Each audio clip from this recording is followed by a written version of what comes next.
Okay, we're rolling. Hey, welcome back to the How to Podcast series. This is Dave with you. Hope you're doing well. We are talking about building community around your podcast and how to do that and how to do it effectively. I know we all have limited time to do this thing called building community. It's one thing just to even record the episode, Dave.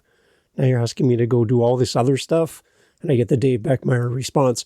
Oh, now more things for me to do. Well, this is only here as a suggestion because of questions coming to me from podcasters just like you when we get together and talk about their show.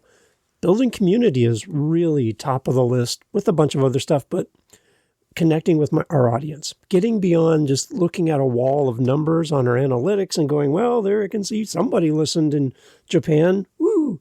Now, how do I connect with that person? How do I actually have a conversation with them? How do I serve them better in my content without giving away all the extra free time that I don't have to do all this stuff? And I don't have money to hire somebody. So, Dave, just give me the simple things here.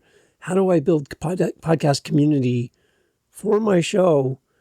And what are you doing, Dave? And if you're first time here, then we've got a lot of things to catch up on. I'm grateful that you're here and you found the show. Thank you for being here. If you've been here longer than one or two episodes, you already kind of know where I'm going with this, right? Yeah. And my question to you is, why are you not acting on this, podcaster? For shame. I love you, but for shame. You should be acting on this, and it's here for you, and there's no more excuses anymore about, I can't find anything, I can't afford to go to conferences. There's something for you that's been there for the last 4 years. Yeah, 4 years. One more time for the person in the back. 4 years this has been in place. And if you're just hearing about this now, or you're just paying attention to this now, oh, wow. Come on, let's go. The answer's right here in the episode. I'm glad you're here. So if this is, again, your first time with the How to Podcast series, I'm thrilled that you found this show. I need you to answer a question for me. How did you find the show? Like, how exactly, walk me through the steps from I don't know about Dave and the How to Podcast series to I'm listening to Dave's voice right now. I need to know that journey, because how you found this show will dictate for me where I need to invest my resources, my time, my money, my attention to find more people like you, because you being here is the exact reason why I do this. And if you're coming here for the first time, you're like, what's happening here? Why are there so many episodes of this show? Well, just a recap. I gave myself at the beginning of 2026 a goal. And that goal was to do a daily episode in the year 2026 for this show. I have 8 other podcasts, by the way. On top of those other shows, for this show, a daily episode. Now, you're going to hear people say a daily episode is 5 days a week, 3 days a week. I do 7 days a week because there's actually 7 days in the week. And so I'm doing seven days a week, 365 days in a row. And back in February of this year, over the Valentine's Day weekend, on top of doing the daily episodes, I did a 24-hour marathon where I did 24 episodes in a row over a 24-hour period, on top of doing my 365 episodes. So, yeah. So I'm putting myself in this space because I want to be more creative. I want to get deeper into content ideas. I have more ideas than I have days of the week. So I'm trying to get these out. Now, I don't anticipate that every one of my listeners for this show will stay in step with me and be listening as things happen. But there are some people who are actually keeping up with this. And I don't know how you're doing that, but thank you. And I'm not doing this to overload your phone with episodes, but I'm doing this because I personally want to be in a creative space in 2026. That's the whole reason I'm doing this. So let's just put that out there so you understand. You won't fall behind. Look at the episode titles that pique your interest and skip the rest. They're always going to be there for you. It's evergreen. I'm not going to remove them. So you can always come back later.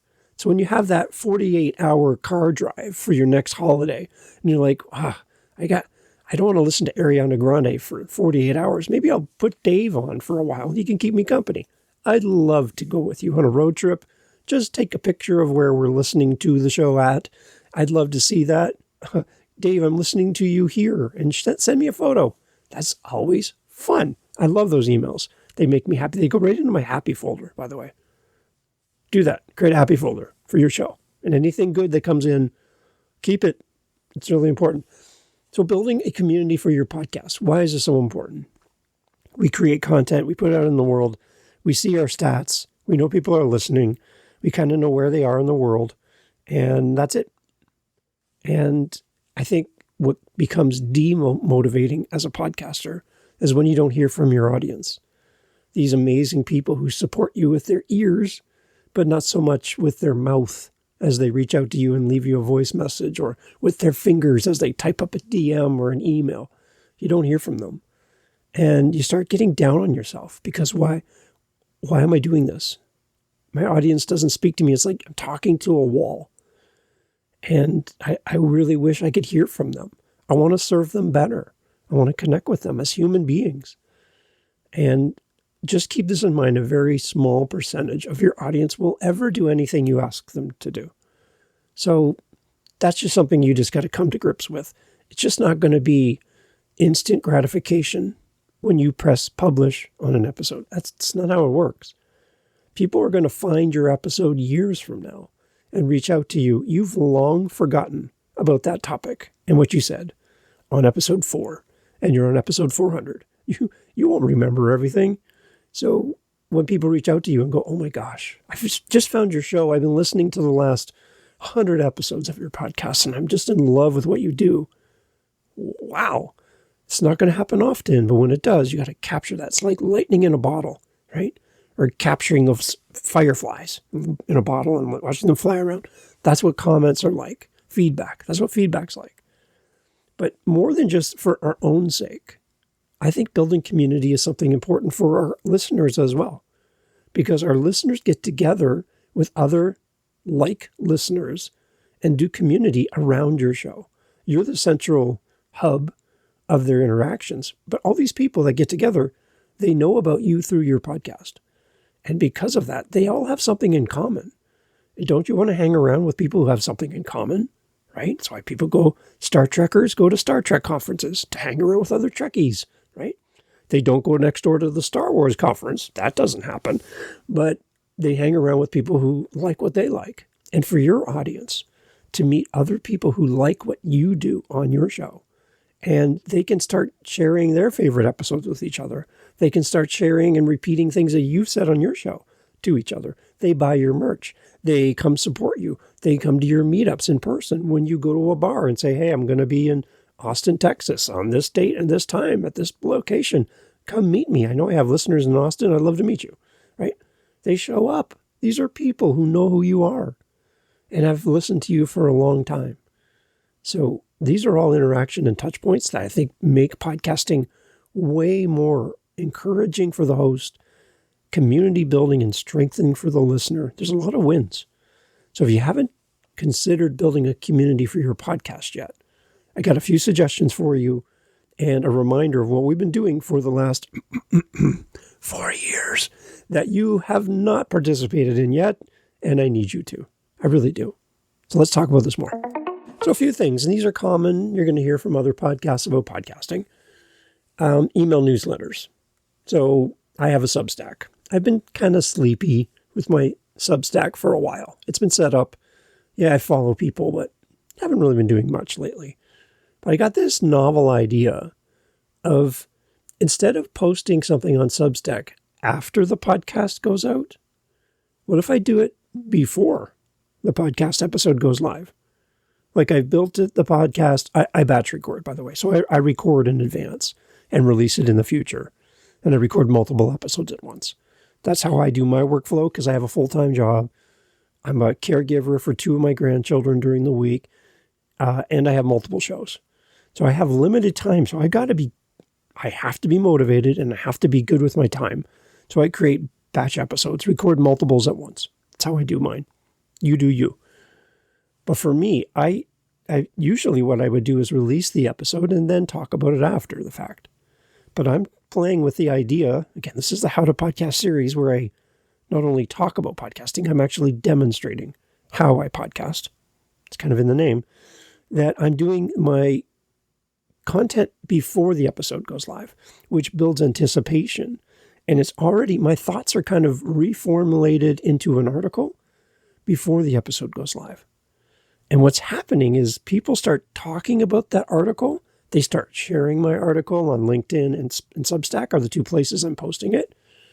And it's getting shared and reshared, and people are coming to me out of curiosity based on the words from my article. The words from my article are basically the thoughts that I share in my podcast. So by the time somebody reads my article, finds me, and comes to my world, an episode shows up on their podcast app that supports the article they just read, and they work together. So I'm not convincing somebody to listen to my episode and then read my article.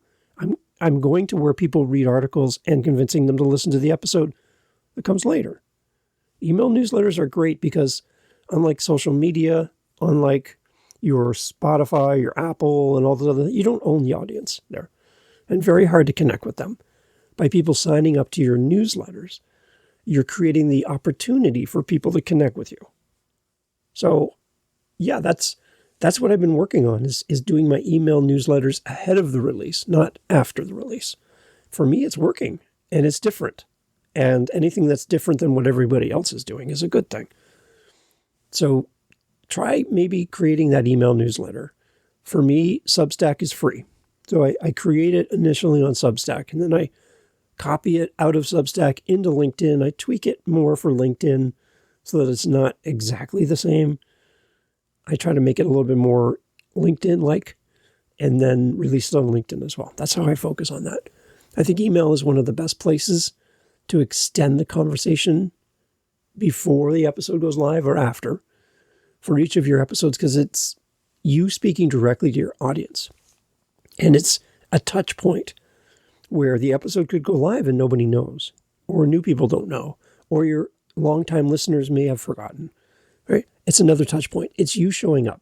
And you showing up is a great way to stay in people's minds. That's why at conferences you have all these vendors showing up at these conferences. They're just there to wave the flag and say, hey, we're still here.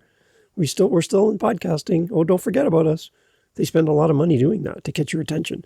As podcasters, we got to do the same thing. We got to show up and just remind people that we still exist. So email newsletters is a great way to not only reach your audience, but to have access to your audience. No matter what happens to social media, no matter what happens to you as a podcaster, you have these people who have agreed that they want to be in touch with you and have you be in touch with them. So collect those email newsletters. For me, Substack is a great way to do that. You might have your own way of doing it. I'd love to hear how you're doing it. And if you have questions, reach out to me. I'd love to help you. So some practical ways to talk about this on your show. You can have something simple as like, or in your newsletter as well, reply to this email, reply to this newsletter, reply to this episode with your big takeaway. What did you take away from this conversation, from this article? Send us your question for next time, and we'll answer it in an upcoming newsletter or episode. Vote on the next topic and give them a few things that you're thinking about talking about. And let them speak to those. Let them give their input on what they think you should do next. And share this issue with one person that you think really needs it. Based on what you've read, what you've heard, whether it's the episode or a newsletter, ask your audience to share it with somebody in mind, not just randomly, but with somebody specifically. So email newsletters are great for building community. It's a great starting point. And really the only time investment in addition to creating the content is just writing the article. So think about that. If you need help with that, again, reach out to me, howtopodcast.ca. Another thing you can do, listener Q&As within your own podcast. So back in 2024, 2025, for How to Podcast series, I was doing monthly Q&As. Started out really well. People were pretty engaged. I was getting voice messages and comments. And the idea was, it's not really about the question or the answer, really. It was about promoting the people that responded. I just wanted people to fall in love with your show and hear about your podcast. So it's really a way of getting people to advertise their podcast on my show. And the question and answer was just the reason to make it happen. So it worked out well for a while, and then it started to drop off in participation, and less people were submitting on a regular basis. And then you started just hearing the same voices every month, and you're like, well, this was meant to be a growth thing, not a ongoing, non-growing thing. I wanted to expand and get bigger and better over time. And it didn't. And nothing against the amazing people who did respond, but the numbers really dropped. So I dropped doing that, but it might work for your show. Asking a question and answer of your audience, giving them a time frame to answer, collecting the answers, and then doing an episode to share and celebrate the people who actually participated in the Q&A. So that's one thing you can do. If you're doing a live podcast, you can do that as well, right within the episode. That's awesome. Good. You can do polls. You can do all kinds of things. But inviting your audience to participate and not just be a passive listener, but to be an active contributor to your show through listener Q&A segments, it might actually work really well for you. So for me, I stopped doing it in the old format, but I'm still tinkering with how I can do this in the future. So some structure ideas around listener Q&A segments. You can invite questions in the outro or the intro of your show. Collect them through email, voice messages, and social posts. You can answer one featured question in each episode. I think when you do that, it sparks people to go, oh, my favorite podcaster likes getting input and answers questions. Just like being on the radio. Getting your voice on the radio was a big thing back in the day. Getting your comments, your thoughts, your voice onto a show. That might be like really, really cool for you. So do that. Or maybe close your episodes by inviting the next round of submissions for the following month. Just, you got to keep it in front of everybody. You can't just do it once and then nobody responds and you get down on yourself and you quit. You got to stay on top of it and remind people all the time that we have this question and answer segment or episode or article, whatever. You got to keep it in front of them. Don't just do it once and then get upset with the results when nobody responds. Because again, not everybody's listening just when you release the episode. That's not how it works. Somebody might listen to that episode months from now. Just keep it in mind. I am a big fan of SpeakPipe voice messages. I think they are awesome. Now, I know not everybody as a participant likes to record their voice, but I love them though. I really love to hear the voice of my listener and celebrate them on the show. So you can try this. You can test me. Leave me a voice message. Tell me about your podcast. If you have a question about podcasting, amazing. If you don't, just call me on my SpeakPipe voice message lines on my website in the show notes and just tell me about your show or your show idea or where you're listening. Anything. Just introduce yourself to the world and I'll put it in the episodes. Don't threaten me with a good time. I would love to do that. For me, SpeakPipe messages have been really, really good. Really good. And I love it too because I can respond with a voice message back. So I can actually have a voice conversation through SpeakPipe to my audience without giving away my personal cell phone number, which is really good. So try SpeakPipe. Voice messages, they add a level of personality and intimacy because the listeners are not just typing tap, tap, tap on their phone, a response. They're leaving a piece of themselves in audio form. And I think SpeakPipe is an incredible tool for you to use. There's other ones as well, but for me, I'm using SpeakPipe. And there's a free plan with them too, so there's no excuse about cost. So come on. If you want to build community, then get voice messages coming to you. You got to make it easy. And you got to plaster it everywhere. And you have to talk about it all the time. And then when it happens, you have to celebrate it. You do. And when you do, people will connect with it. They'll do more. Another place that people like to build community around their podcast is social media. I'm not a huge fan of like Facebook, for example. I've recently cleaned out all of my Facebook contacts, and I'm primarily down to just my own family and friends that I've met in real life. And everyone else is, I'm not really following anybody else on Facebook at this point. If you snuck through there, you know who you are. So congratulations. But everybody else is kind of gone. And I don't really receive or respond to any Facebook connection requests for people who I'm not related to. It's not how I'm using Facebook. And I don't use Facebook often enough to be responsive to anybody's messages over there. So instead of frustrating you by not responding to your message on Facebook, I'd rather just not friend you there. I choose other places to be. Social media is fine for building community, but just keep this caveat in mind. You don't own the platform, and you don't own what happens with your community on that platform. So if that's your only place, and you're not going to do email newsletters, you're not going to do speak pipes, you're not going to do all these other things, and you're only going to do social media, and you're only going to build on one platform, you're opening the door for your community to be removed from you, and there's no recourse. So just keep that in mind. Just no problem building a community there, but you better have something else in the background.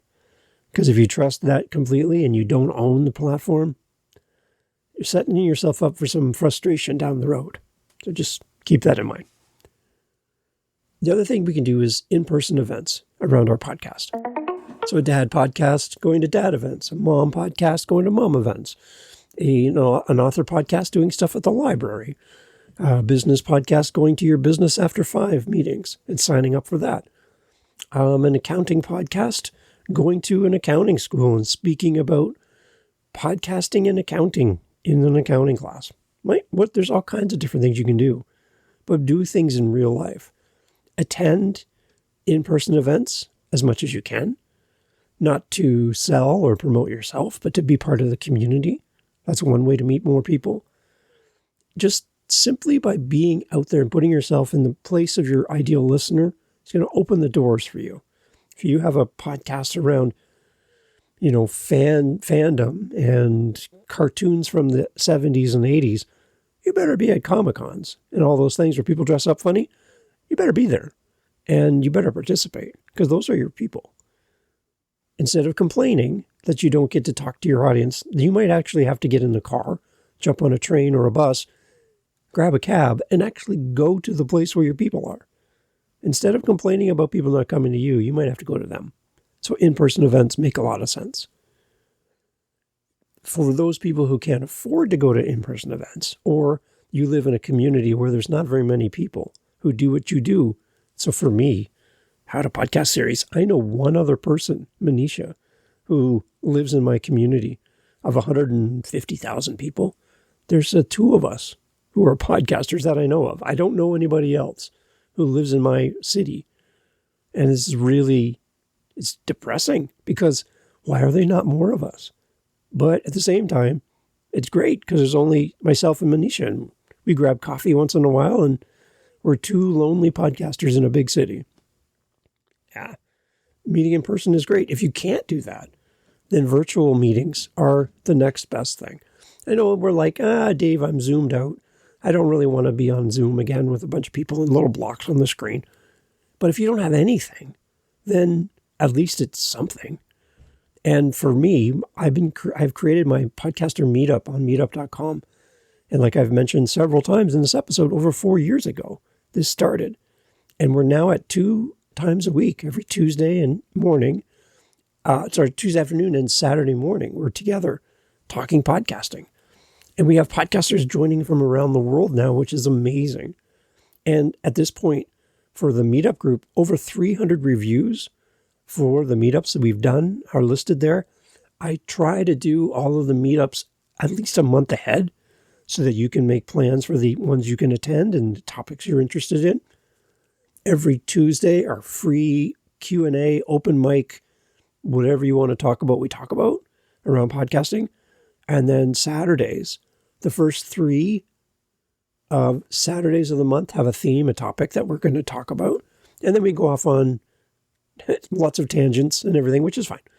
That's what we do. We're themed on the first few weeks of the month. The last Saturday of the month is always an open Q&A as well. Again, any topic, anything you want to talk about, we go in a lot of different directions.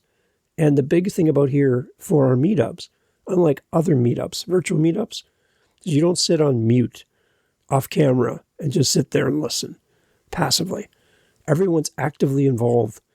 And we've had people come on who don't really want to be on camera, which is fine.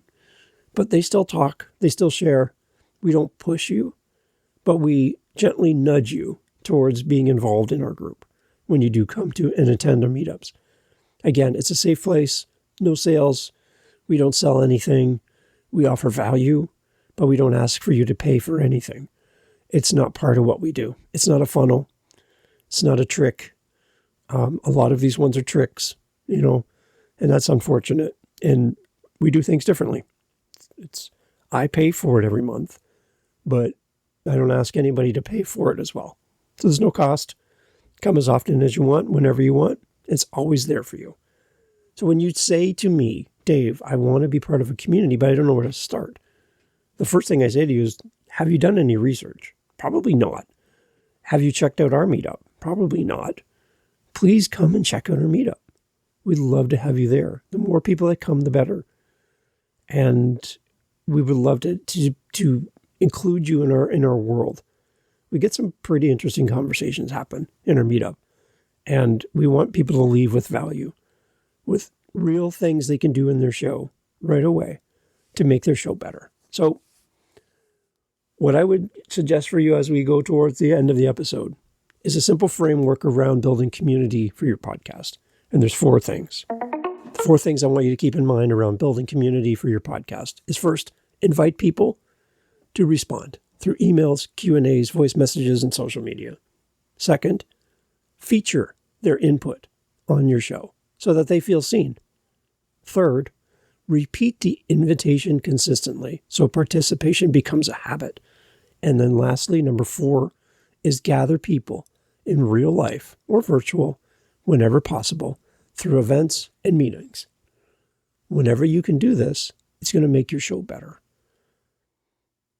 Community is yours to build, and I know you only have so much time, so invest it wisely. Don't go spend a ton of money on something that you can't afford. Don't go give yourself 25 new tasks on top of creating your podcast. I am always podcast first. This whole topic is designed around, as a podcaster, you've been getting to a point where you're starting to get things running, where you're feeling pretty comfortable, and now you want to add on community. Do you need to do this on your first episode? Not really, because you don't even really know your audience yet. You don't even really know yourself yet as a podcaster. So invest time in just getting better at being a podcaster before you go down the road of building a community. And just completely transparent, when I set up my meetup and put it out there, talked about it on my show, promoted it on my podcast and on my website and everything, there were multiple months where I sat every week by myself waiting for the people who said they were coming to arrive, and they never showed up. And I held space for these people who, again, they were never involved and they never participated. But I showed up for them, and I sat and waited for 15, 20 minutes for nobody. And I got to tell you, after a couple months of that, I was getting to the point where I was getting a little pissed off, because I'm here and giving up my time and I'm sitting here by myself. But eventually somebody did show up, and that one person turned into 2 and 3 and 4. And now with over 300 reviews for our meetups, something's happening, something's going right. So don't create a community and an idea. Don't create a newsletter and expect immediate results. Don't set up a speak pipe and expect 1,000 voice messages. No, temper your expectations, because you're not only creating a new way of people to connect with you, you're creating a new habit for people to include themselves in.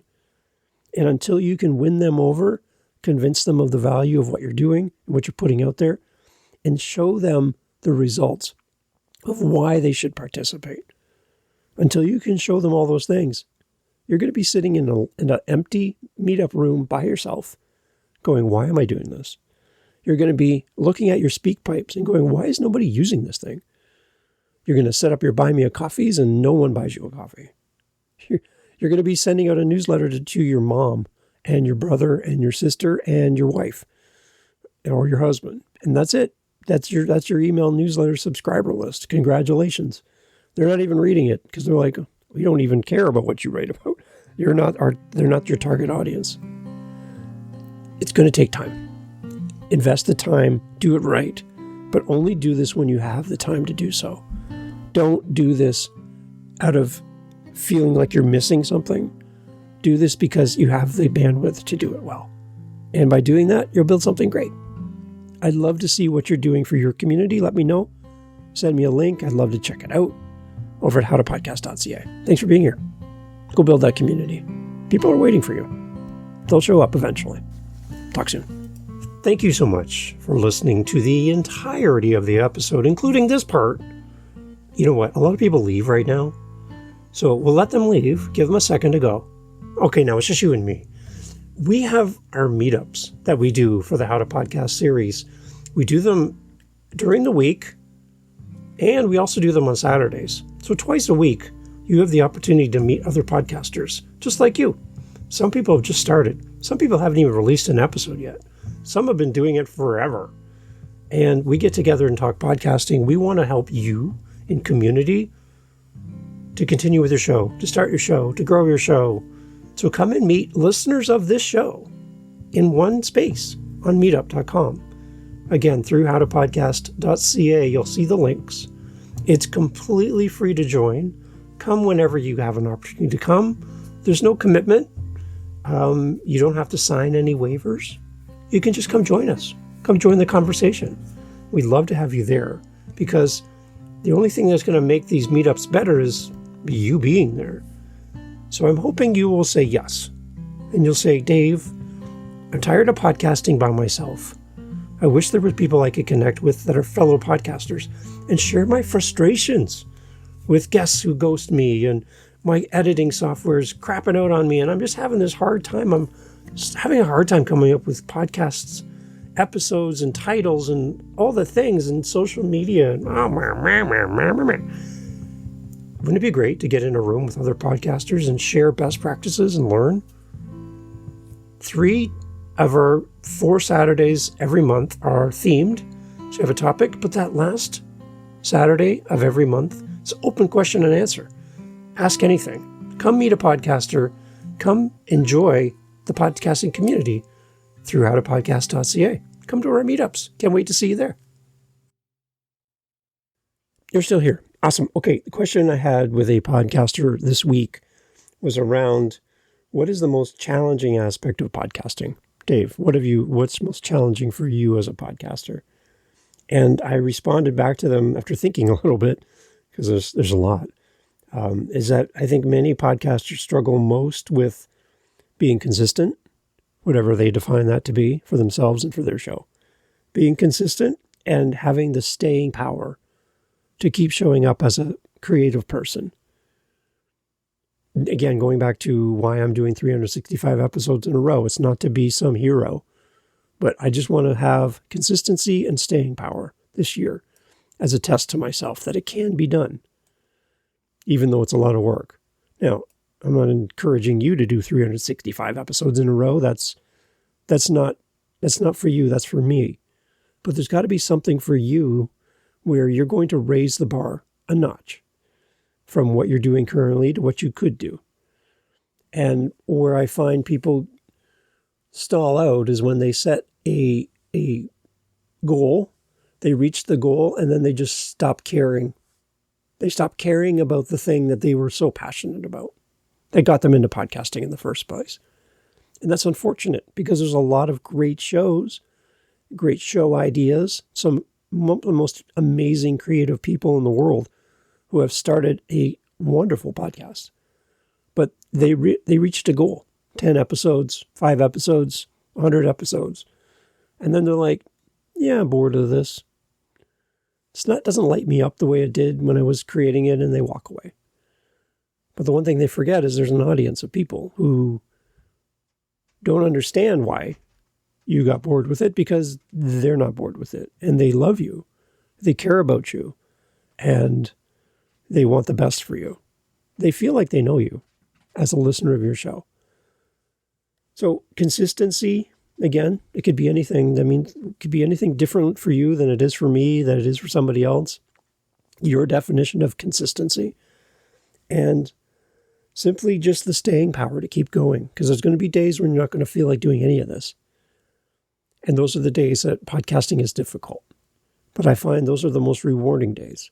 Because not only did you keep a promise to yourself, you kept a promise to your audience that I'll show up even on the days when I don't feel like it. And as we build our world around us, those are human moments. And that's what sets us apart from all the other AI podcasts, is they don't have days where they don't feel like it. They're AI podcasts. They don't feel anything, but you do. And when you don't feel it, just be real open and transparent with your audience. Let them know. Today I'm not feeling it, but I'm here. And I just wanted to connect with you and maybe share a shorter episode than normal. But these are some of the things going on in my life right now. And I just wanted to bring you behind the curtain and tell you what's going on. And maybe it's my health, maybe it's my family, maybe it's something happening at work. But this is the reality of who I am as a creator. And I just want to bring you into my world. By doing that, you build the strongest bond ever with your audience, because they also are living their humanity right now as well. So consistency and staying power. Whether your goal of your show is to do a 10-episode podcast and move on to a new project, or 365 episodes in a year. We're all at different stages. We're all at different mile markers and goals and finish lines. Whatever it is for you, just be true to yourself. That's all. And you're not going to let anybody down. If you miss a week, if you miss a time frame, if you miss an episode, it's not going to let anybody down. So don't get down on yourself. But have a standard and don't give up on yourself. Just because you reached a goal and you met that certain thing doesn't mean that it's over. You've now tapped into something special as a podcaster. Where are you going to go with this? If you're like, I don't even know the answer to that question, then you and I need a virtual coffee together. howtopodcast.ca, calendar's right there. Anytime. It's free all the time. And we'll just talk through your show. Maybe it's time to walk away from your podcast. Maybe that's it. Maybe it's time for a new podcast. Maybe it's time for you to write a book or write a song or a poem or go outside. Maybe it's something. Maybe you just need to chat and talk it through. howtopodcast.ca. I'm always here. Happy to help. Talk soon.